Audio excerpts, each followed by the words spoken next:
first year experiencing five-star basketball camp was an eye-opener.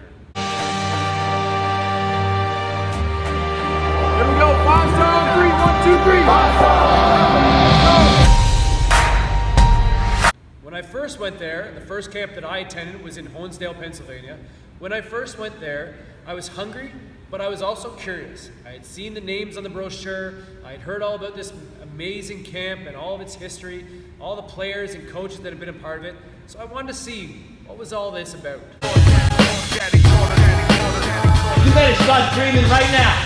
You better throw away your limits. You better stop letting people tell you you're limited.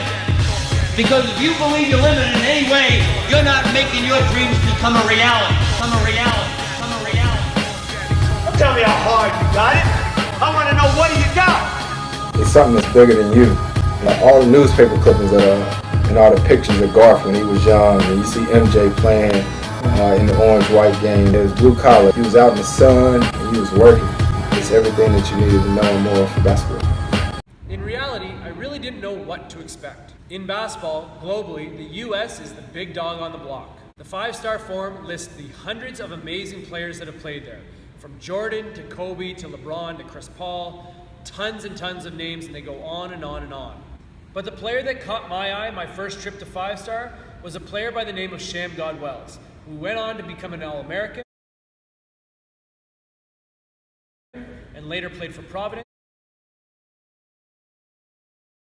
and later moved on to the NBA, and now we mostly recognize him for a famous move that he had called the Sham God. Created by God Shamgod.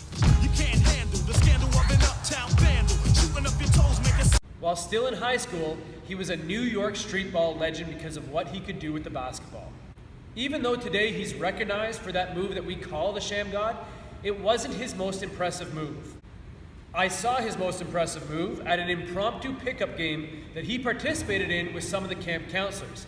The camp counselors at five-star at the time were mostly guys that were playing in the NCAA, guys from Clemson and different universities, different Division I schools.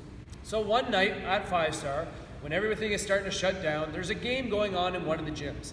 And in that gym was all the camp counselors playing, and they had invited Shamgod to play with them. And he was the one that was most impressive on the court. He made a move that to this day still defies my imagination. While his team was on defense, they picked up a turnover and he got the ball and started into a fast break down the center of the floor. As he attacked on the fast break, he had one defender left that was standing in the key, and he attacked him at full speed, dribbling through his legs back and forth. Here we go, let's go. Handle him, Sham, you handle him.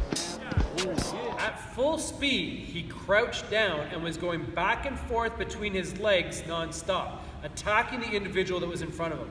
And just as he got close to the defender, he dribbled the ball hard so the ball would come up. Now what it looked like was he was going to drop a pass over his shoulder to a trailer who was trailing behind him. The defender thought that anyway, and so the defender lunged forward to try and get to the trailer who he thought was about to receive the ball. But that's not what happened.